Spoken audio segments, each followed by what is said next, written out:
Hi. You're in the car. Hey, Jake. Sandro?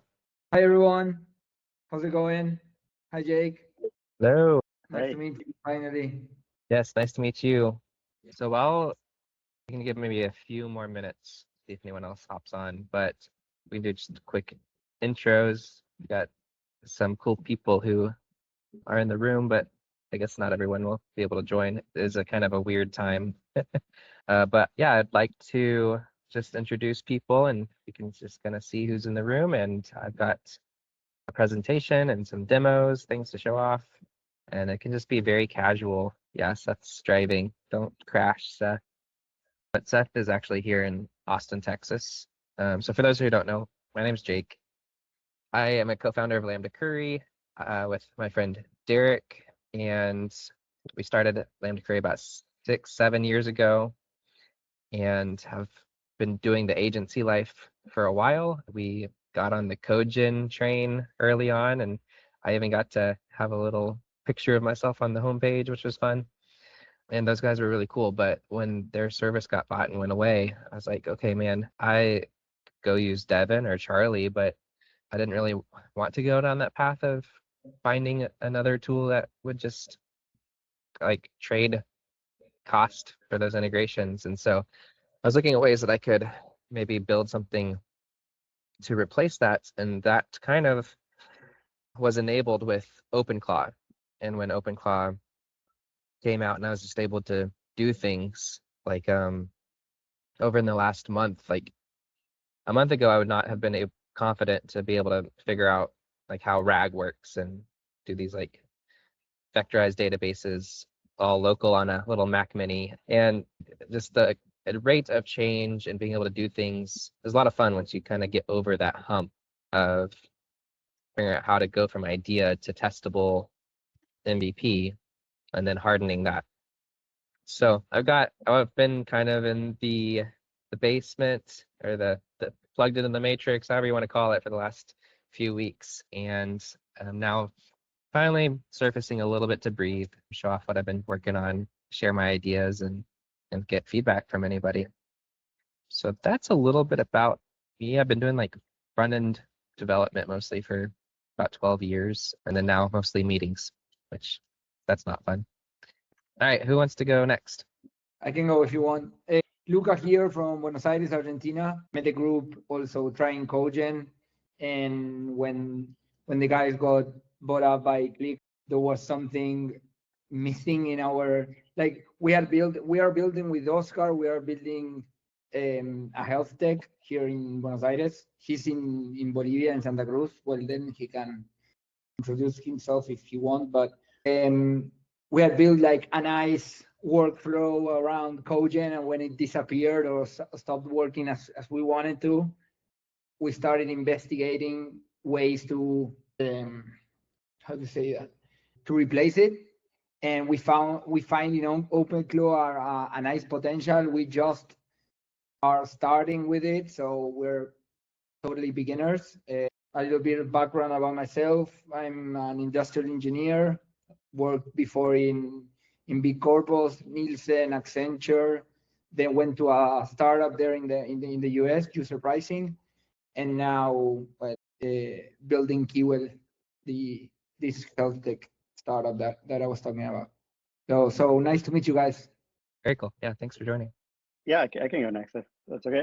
So I met Jake also in Codegen chat. So I also came from an agency background a while back. Since then, I've been kind of in the quantum computing space, also in kind of AI safety space at Guardrails AI. And most recently, I'm a co-founder at Blocks, which is also kind of like a Codegen alternative. And yeah, just kind of wanted to see what people's kind of workflows was and what they kind of lost when Codegen went down. And also just kind of taking a look at OpenClaw. I think it seems like a pretty cool project. So yeah, it's on my end. Yeah, Seth is a friend of mine. He actually probably knows the most about the project because I got tacos with him the other day and just dumped it all on him. But yeah, he just started his own little OpenClaw. Oscar, you're a little grainy. You want to try to intro? Hi everyone, I'm Oscar. I am part of the Keywell. I'm Luca partnership. Also, we are here investigating or learning about Open Cloud. I am a backend developer. I am Ruby on Rails developer, and we want to know about the risk or the security using Open Cloud in our project. That's about me. Great. Yeah. Give it your credit cards and your social security numbers and see what it can do. No, I don't know. Social security is a very American thing, whatever the equivalent is. So of that. But okay, let's dive in. I have a presentation. I don't know. It's all notebook LM driven, and so we'll just go through it and see where this goes. I did review it a little bit, but it was really late last night, and so we can just have fun. And it's a small group, so please just speak up if you have questions. So this is, I'm going to talk about my crazy big picture here, and then we can dive into what I think most people are interested in with like a part of it, the curry bot, which is more team focused. But for like people who are interested, there's this kind of network effect that you can build on top of with when you can build a team of agents that kind of cohesively work together towards problems. And so I'm trying to figure out the best practices and ways that we can do that cohesively. I'm calling it Saffron, just because Lambda Curry is like an Indian fusion name of like nerd words put together. And then saffron's like a spice and a plant, and it's all about like cultivating. Like there's some interesting framework branding things that can be at play. And I'll talk about why I think it's important to kind of have literary themes that tie across too as part of this, just to give some kind of grounding and root. And you can see how AI is like really able to tie into that through these visuals as well. So you have like some pretty interesting visuals, but also like just fundamental understandings when you can tie things to themes that way.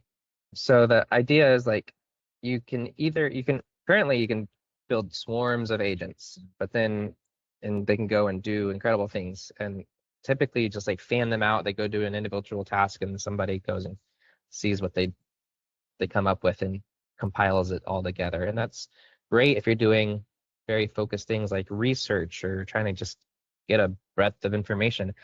But that's not really what teams or projects or just workflows in general need always. It's more of a teamwork that needs to happen and more defined structure to that. And so trying to think about ways that we can have cultivation. So you're not just like building something, but you're like kind of organically growing the systems and making them better. And I think if you think about it that way, it provides more opportunity for these loops to exist. I know the guy who originated the Ralph loop, he probably thinks about this the best way, but maybe less team focused. So I'm like trying to think about ways these agents can have structure to work together to cultivate themselves rather than just constantly looping too. But yeah, just as you grow, asking questions like, how can this be better? Kind of at its core. So here's where the state is currently. I have no idea what this zone word is. Do y'all know? I don't know. That's an AI artifact, which is hilarious. But so right now, Claudie is like, he's my digital assistant. He's my Claudebot or OpenClaw instance, has access to everything except for my credit card or logged in browser. He does have access to my email and calendar, my notes. We can talk about how some of that's connected. And he is also able to like work on this whole system currently because it's all on my Mac Mini at home. So all of this right now is running on my Mac Mini, which is crazy. And so him and I do a lot of the work and the building together. And you'll see in a little bit how he can actually communicate and all these folks can communicate together. So Currybot is probably what y'all are most interested in. It's the team bot. It has it's actually Dockerized in a sandbox, but it does have access to app that we created for it, and that enables you to do the things like your app mentioning and your PR review labels, those type of solid things that we were missing from Codegen to have AI be able to help as a coding assistant in your natural environments. It also has a a little Slack bot that I can demo so that the team all can access this same agent. Now, you have to have a high trust team if you're going to be doing this, because right now it's like all sharing a single agent. So there's not like these guardrails where, like, there's guardrails in the sense that it's a sandbox. And I can talk about how I'm using like virtual machines to allow people to work in parallel, but they still all like have access to the same OpenClaw instance. So it does understand that Derek and I are like the co-founders, and it should only change things if Derek and I approve. So there's some interesting interactions there. But yeah, high trust team, QueryBot's like a great thing that can do things. So Scout's my loop agent. It's the explorer, the builder. I have it on a cron base system where it loops like right now, I think every 4 hours. I was doing it every hour, but I needed to slow down. We can talk about some of those ideas, like how agents in the future, I think, will, instead of us like prompting them to do things, they'll go out and explore. They'll come up with proposals, and they'll kind of reach out to you to get approvals, and it'll already have like built it and tested it and be on a preview branch and get your opinion on it. That kind of pre-building and pre-exploring is going to become more popular. And so this is my first attempt at doing that. And so it's actually working on 5 different projects right now. And 2 of them, Meg is involved in. And those are like 2 different starters sites that I'm working on. I don't have those demoable, but I do have 3 of the projects demoable that Scout's worked on. And I haven't touched a single line of code for any of this. So that's the fun thing. Some people might not think that's fun, but it's the future. So Atticus is the advisor, kind of the governing agent. Scout and Meg, as they're working, will always review their plans with Atticus just to make sure that we're going towards the right direction. And then Meg is like the designer. And these 2, Scout and Atticus, are based off of like To Kill a Mockingbird literary people. Meg is Meg Murray from A Wrinkle in Time. I'll see if I can explain why. Yeah, so identity as an architecture. So having these constraints, or not necessarily even constraints, but identities tied to themes, I think are really helpful. And if you've looked into OpenClaw, it has a soul document and an identity document. And those are things that are helpful for guiding you to start to design these kind of constraints and personalities that the agents can tie themselves to. And I think if you do that with an actual literary character, or like do it thematically throughout this whatever systems you're building, that will help it attach to that a little better, because these are just large language models and they know literature very well because they've been trained on it. So it's kind of like a helpful tool to be able to guide it even more, and to be able to give it kind of more character and more ability to stay focused on their goals. Scaling capabilities without bloat. This is challenging. How do you share skills across the network? How do you have different capabilities per agent? How do you have different muscle? This is all kind of the core of what I'm trying to figure out, how to get these things to work together well. And I talked about identity. Charters are like sub-agents essentially. And there's like systems and ways that you can get the sub-agents to adopt some of the identity while having its own focus and goal and project.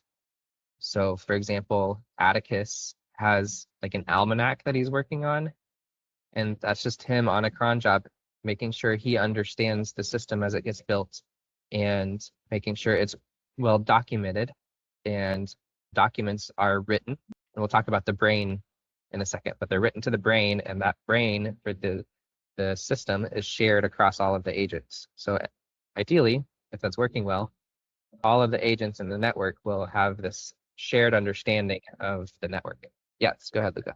When you say a cron job, like you have every hour or every day it runs and it tries to understand the whole system, how does that work in practice? Yeah, I think Almanac work runs twice a day.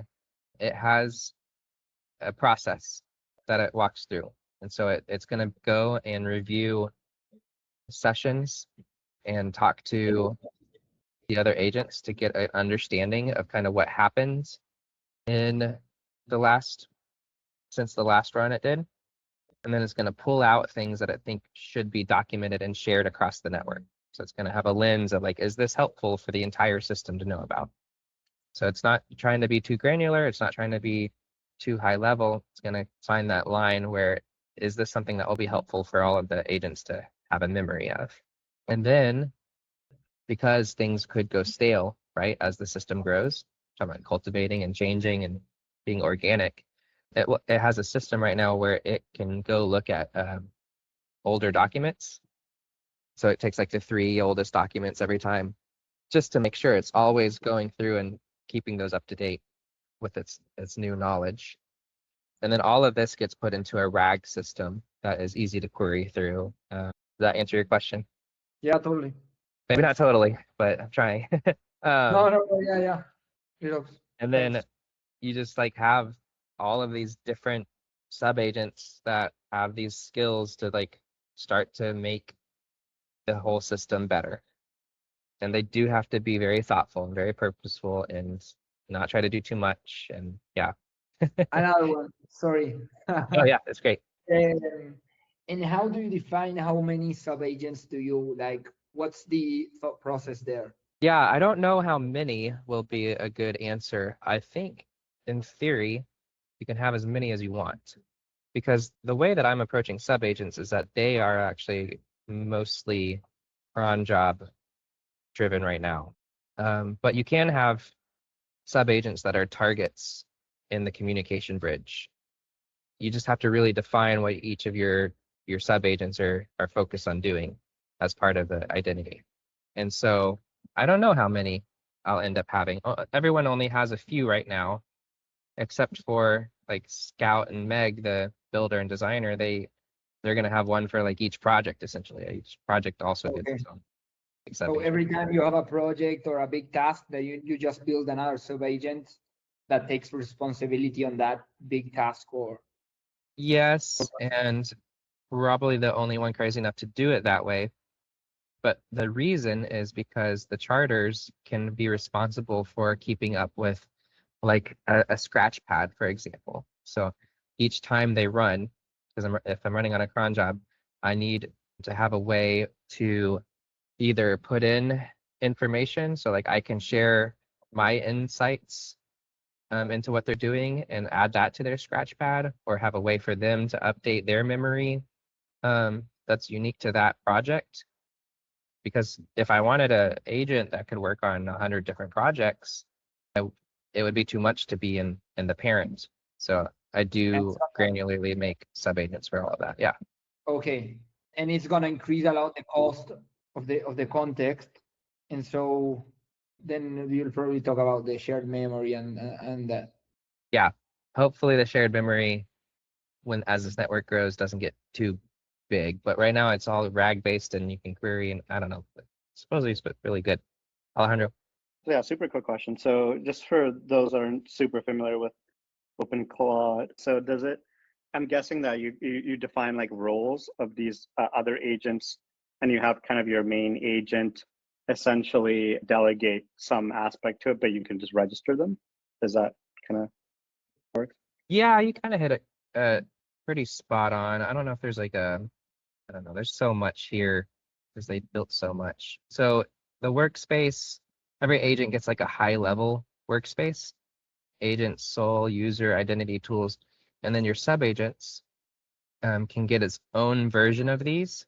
Is it? But where I want my sub agents to inherit is I inherit the soul, identity, I don't know, maybe that's it. Because I want each subagent to take the soul and identity of the parent while having its own agents and tools. And so I kind of keep the personality the same while giving it a focus on what it's doing and how it's working. Gotcha. Okay, yeah, that makes sense. I want a completely different personality, whatever. I make a new OpenClaw instance. And then you got to figure out how to connect those. So we can talk about how that happens. So sneak preview. Okay. Skills, shared tools, like a coding skill that runs that. Those would be like your muscles that run codecs inside of a project. So like your agents can delegate to codecs also, or Claude code, whatever you use to do like the heavy lifting of coding. Talking about saving your context window. If it delegates some of that work off to a coding agent or a muscle, then it can be the manager of that. So I like to, that's not my idea. Muscles is not my concept. Somebody else talked about that in a video. It's like, think about what processes and things your agent's going to be doing and treat them as like muscles that you're growing. And it's kind of a cool concept. So how does it like connect and all work together as a system? There's a bridge with a protocol built basically from some protocol that I stole from agent to agent communication online. I don't know, and kind of made our own version of it. But it's a way where you can register pathways. So not every agent can talk to every agent, because that would be chaos. And so you kind of register the pathways of which agents can talk to other agents. And then you just basically, it's just a one-to-one bridge that they can set up. And it's bounded. So you have a max limit. So it's not an infinite loop situation. And then they can use that bridge to talk back and forth and send each other messages. And what it's like, once you get that working, you can just say, hey, like, go ask Scout what she's doing. And it's kind of wild. The learn system of this is like, yeah, just a vector RAG database with indexes. And I'm trying to figure out the best ways to do this, but basically right now it's just all kind of shared in the same system. And then agents, you can filter out what gets returned to specific agents. So there is some level of security. Like, for example, I don't want every agent to share all of the agent's memories. So that feels like it would be too unbounded and kind of wild. But having each individual agent being able to know its own memories while also getting access to like the shared knowledge base seems powerful. And so you're building this RAG system that can also be filtered. And I don't know if I'm doing it the best way yet, but it's pretty cool when it is working, because like we're also using, like, I guess for the query bot specifically, we're syncing from Jira, we're syncing from Linear, we're syncing from Notion, and those get created as documents.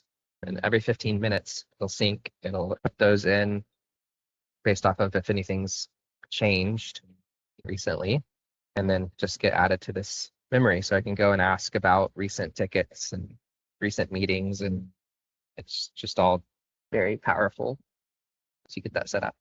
That's the thing that I think most of these other agents miss, and where building your own version is really powerful, because Cogen didn't have access to your last 50 meetings on and it had access to Linear, but only through like an API. It couldn't just like instantly search across the whole thing and get answers. And as part of this too, we're downloading the images, storing the images in a folder that the agents can access, and then in line in the documents, using HiQ to describe the images, and also point to where they're stored, so that as you're searching your memory, you can understand what the images are about, and it can actually go get that image if it needs to. So that's cool, kind of like an asset feature of the memory. Okay, when I tell you I've been really deep in this, like really deep. So as a team with QueryBot, say I have 10 engineers all working at the same time. You can't just like in the same workspace have that happen. Well, I guess you can if you have it do, what's it called? Git work trees. So you could do it with Git work trees but the challenge I was having on my Mac Mini is if you had a few of them running like end-to-end tests at the same time, the 16 gigabytes of memory would kind of slow it down, I guess. So if you had a beefy machine, plenty of memory, maybe you don't worry about that and you just use Git work trees. But we were able to use it for cell sandboxes to come up with this, like what I'm calling curry box, where you can go spin up that. It actually can get a coding agent inside of it. I think we have Cloud Code inside of there right now, because it's not really easy for the agents to go and like run exec commands in these workspaces very well. And so having like an agent that the within that your agent can delegate work to, I think is a lot better. So that's kind of my approach to doing work outside of the system and in a very dedicated sandbox to that code base. So it can be done, work can be done on the machine or in these, which is cool. And then finally, kind of a core tenet of doing this well is how do you observe everything? How do you know if your systems are working well? How do you know if things are degraded? Having an observability layer underneath everything to make sure that this is going to be working as it grows, that it's you're understanding what systems are connected, and then yeah, that can just get really in depth as well. But also that's one of my projects that I have Scout working on. Every 4 hours it gets better, which is a crazy thing to think about. And I'll show off kind of some of those, how that works. So governance, this is maybe more of the security side of things for Oscar, but I have not gone too deep around this, but my kind of first attempt at this is making Atticus, which also does have that documentation sub-agent for his almanac. But Atticus is kind of the advisor that people can ask, at least right now. So Scout and Meg will always be like asking Atticus for his advice on things.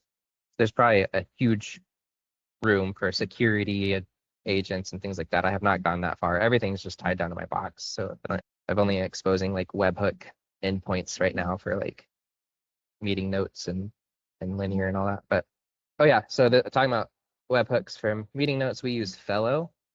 This is a really cool concept too, because it's an infinite loop without needing to be touched. So Fellow has a concept where you can auto share meetings to a channel, and that has a webhook. So as soon as a meeting is over and the notes are generated and the transcripts generated through Fellow, it gets shared to a channel that triggers the webhook. My Claude bot right now is the one that manages this. It has a sub-agent to take the notes, put them into Notion. We already talked about how I use Notion to do RAG. So it goes from Fellow to webhook to extraction to Notion to the QMD index to being able to put back into the brain for everyone else to work with. So really cool, like infinitely improving loop happening right here.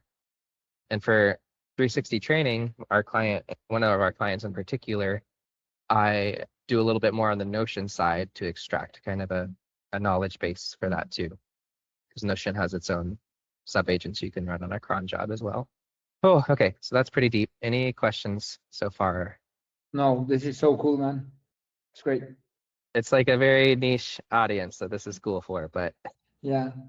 oh man, yeah, so this is a tough problem right now in the space. How do you make agents good at designing and making good looking stuff? I'll show you the projects without this Meg. Like I just created Meg as a designer like yesterday. We have not fully really implemented design into this system yet, but I do have like a plan. She's creating these PDLPs, which I think we made up this acronym, honestly.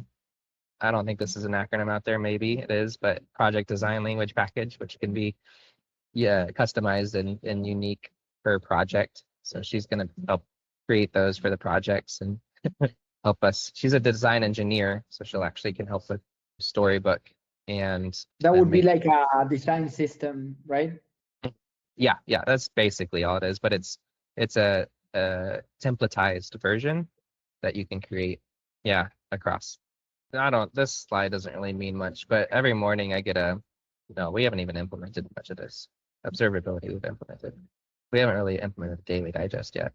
But every morning, Claude sends me a little voice memo looking at my reminders and my calendar and my schedule and all that. So that's kind of fun.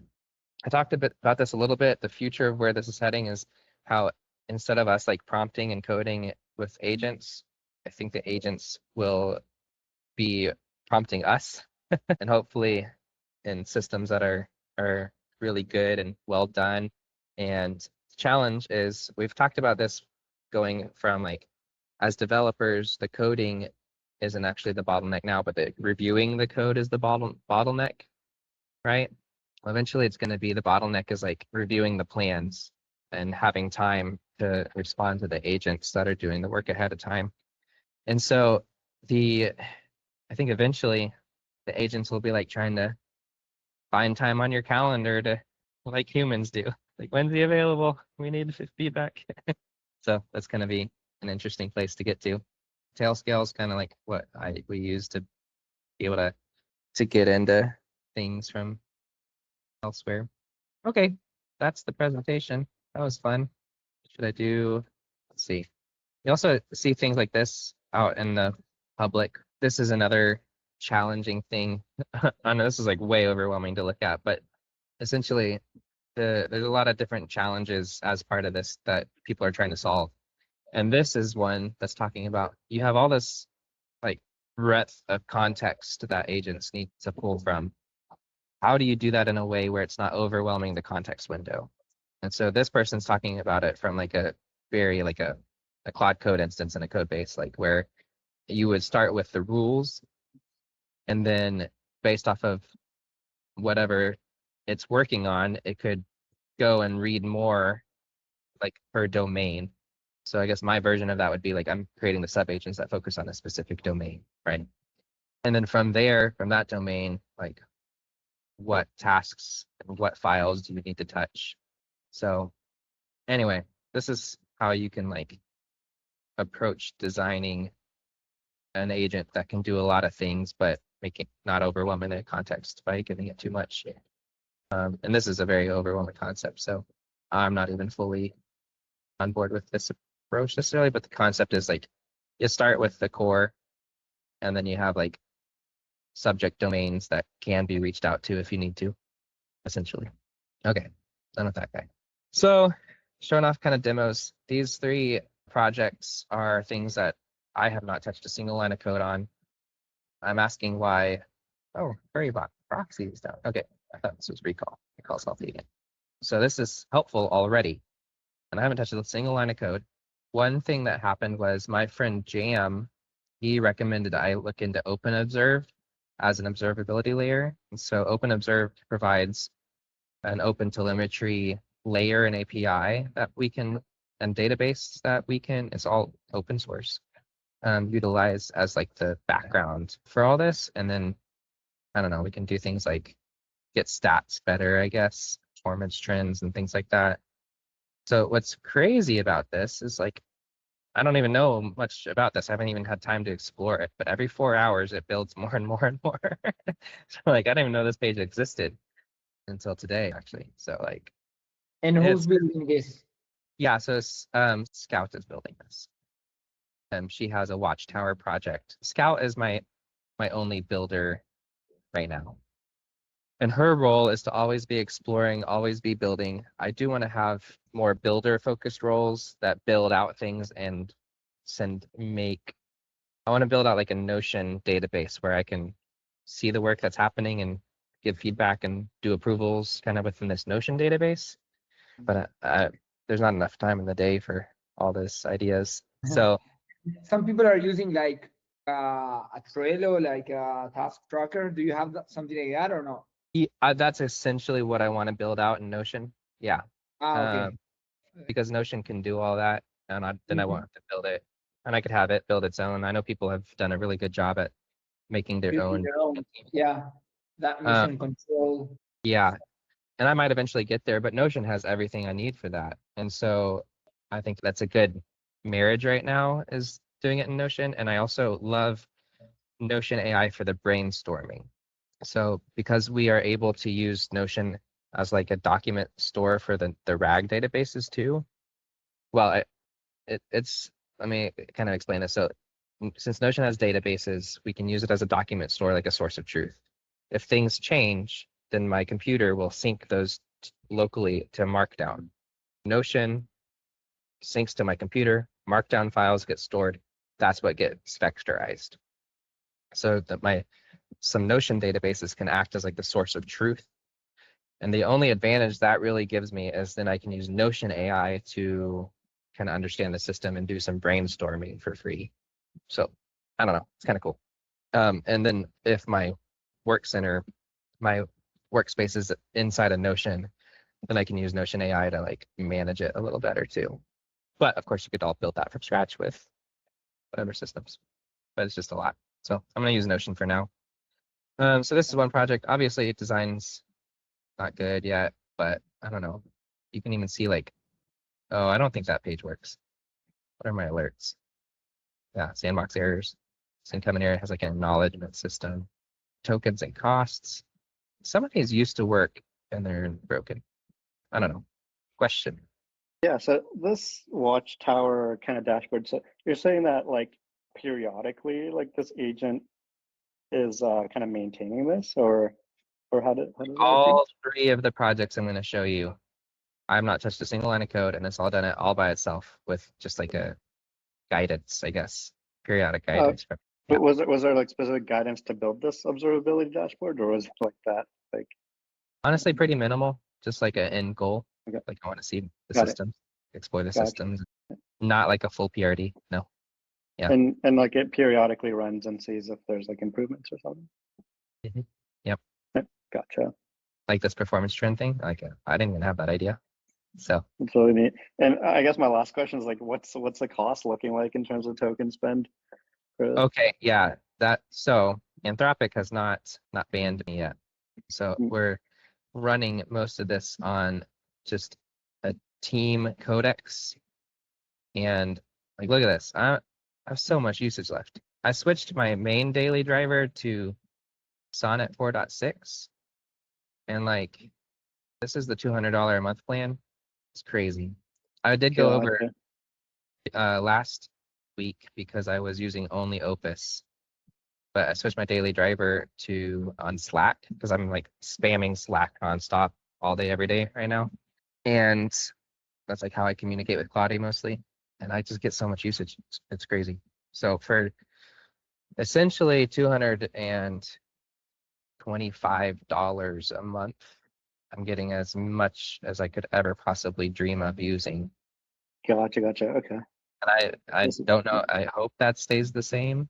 I don't know. We'll see.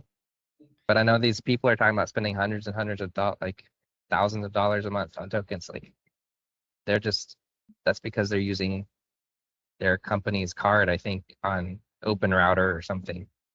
Right? Like yeah. you get if you're just an individual, and you want to just use a subscription, like you're gonna get so much out of it. Yeah, I think that's the thing that the terms of use changes today where like it's okay to use it for personal use, but anything that spans beyond that is they're looking to use API key usage only. For But Anthropic. yeah, Anthropic. Yeah, I think it was just a change today, but I think they clarified you can still use CloudBot, but just personal usage. But Well, that's fine. We'll see how long they get away with it. I'm happy to switch over to a $200 a month Codex plan. I don't know. They have to like. Yeah. I think they changed it today, right? Yeah, today. Yeah. I think yeah. And so, Jake, do you use different LLMs for the different sub-agents, or you use? Oh, that's a good question. Mostly Anthropic for the agents, but I think I alluded to this earlier. I do have a coding muscle that can use Codex CLI. And so it can do some heavy lifting with Codex CLI, and that kind of pulls away from Anthropic. And that depends on the agent choosing if he wants to use. He has to choose to use that coding muscle. Yeah. And if not, you're just using Opus 4.6, you said? Yeah, typically. Sonnet, you're not using it? I do have Sonnet on. So as I'm working, we talk about this a little bit in Forge too. Some of the sub-agents, if they're doing something that's not as important or not needing as smart of a brain, you can pick and choose if you want to use Sonnet versus Opus. That's not a problem. Yeah. And then if you expand this idea out to like, oh, well, Gemini is really good at designing. Maybe I need my Gemini designer. You could do that if you wanted to. But I think yeah, I was thinking about that. That's still true today. I think in the future it might be less true and they'll start to merge. I do have like a Gemini capabilities through the Gemini API with an API key. I think you have to do it that way. The API key, I have the ability to send a video to my Claudia bot and it can use a skill to take that video and ask it questions about that video because it has a really great video understanding tool. So there's like ways to start to build out skills based off of the capabilities of things. So just like a quick demo, because this is going to bug me. I just like literally my workflow is take a screenshot when I see something wrong, send it over to Slack and go to my body and say, hey, why is this graded? And then it's going to go like research that for me. So Okay. you only talk to Claudie. That's your. Yeah, that's my BFF. But he can talk he about delegates all the to other the other agents.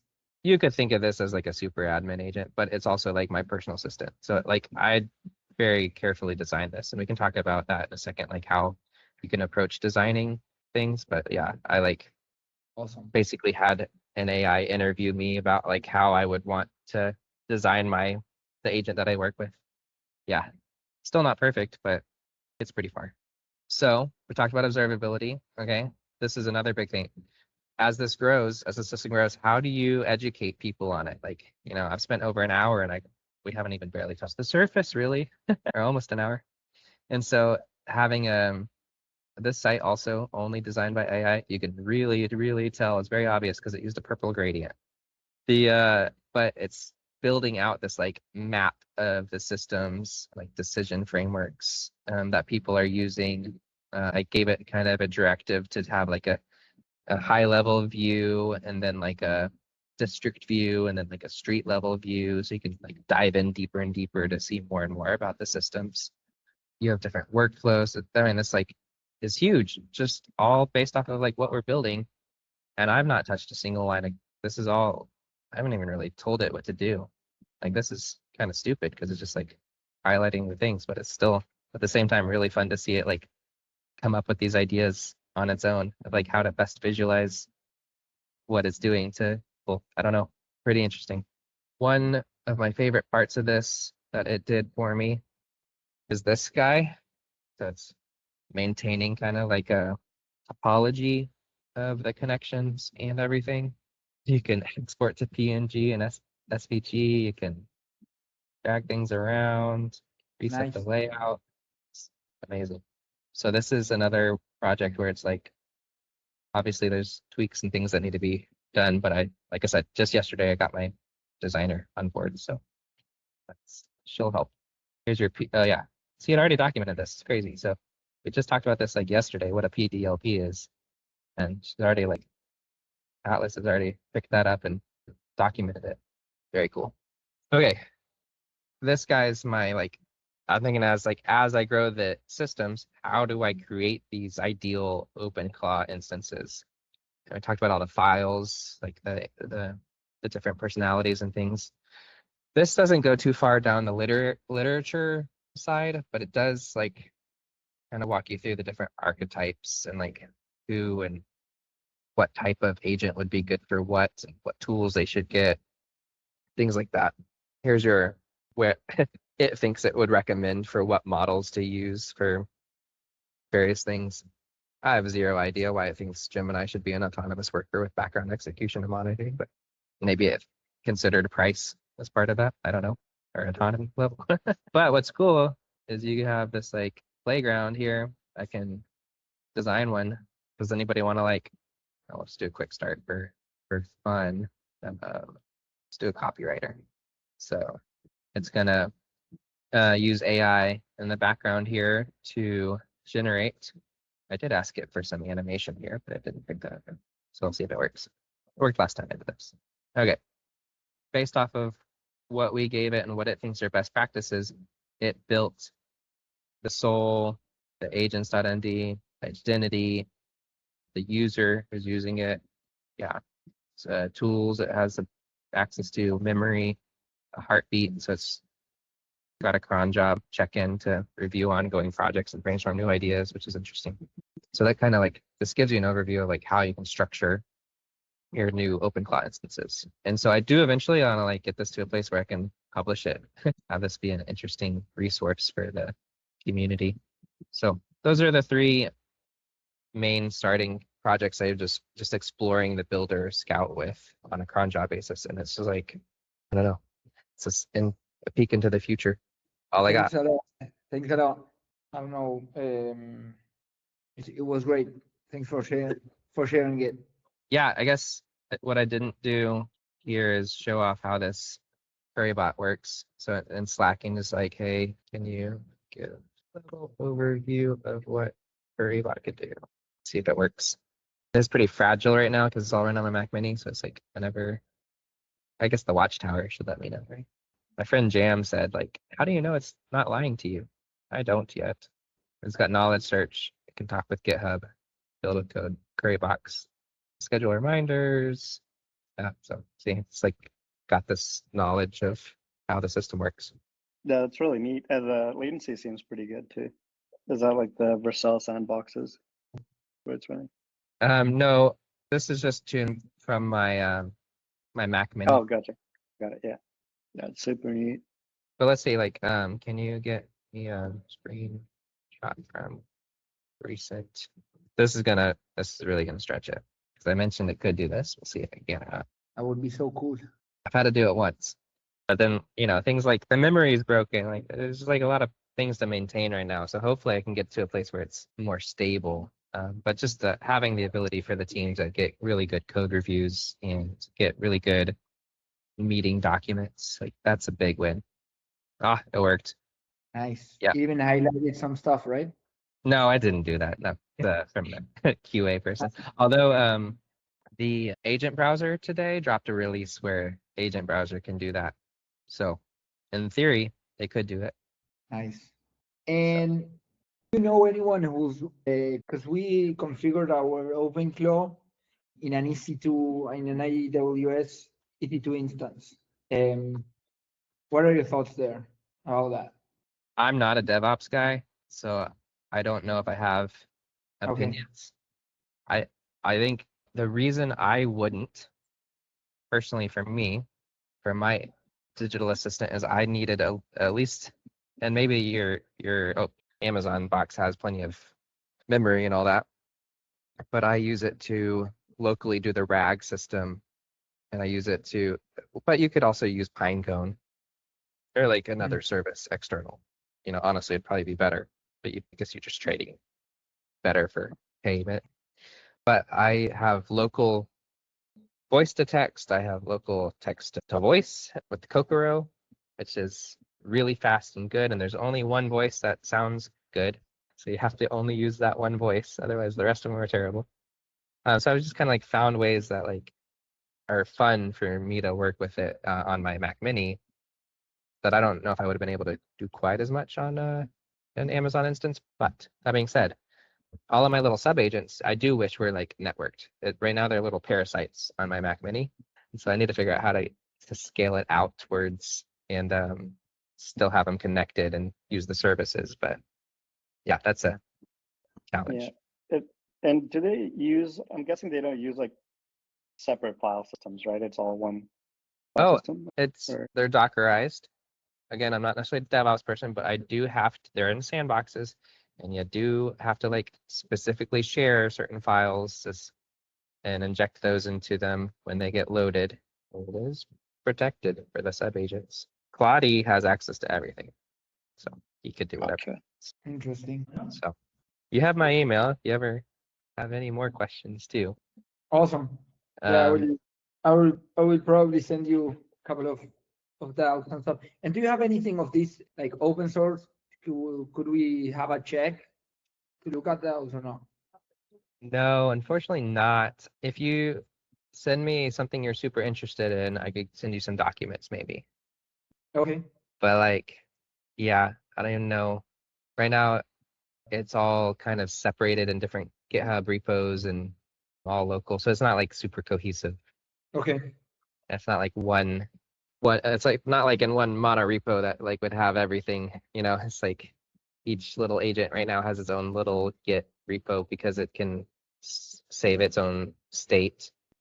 And then each project has its own Git repo. I am building like a kind of a core curry. I'm calling it curry kit, but core like scripts and shared things. But yeah, honestly, like I don't even know how I would open source this because of that problem. Okay. Yeah, And okay. but I also don't know if I am going to. It's just like, So each figure out how. subagent has its own repo. Yeah, right now, because if I'm wanting to save, it's because they're on like different machines and they're Dockerized. And if I'm wanting to save like it's like workspace files over time, or like make changes and commit them, and so I can have like backups of them essentially. Really, all that's really used for. But wouldn't it work the same if you have it all in one repo? Yeah, but you'd have to like each agent would always be downloading that whole repo to work in that, which would be fine. You could do it that way. Yeah. Or you could even get sub modules and be really smart about it. You could set it up that way. Okay, perfect. Awesome, man. Thanks for your time. That was great.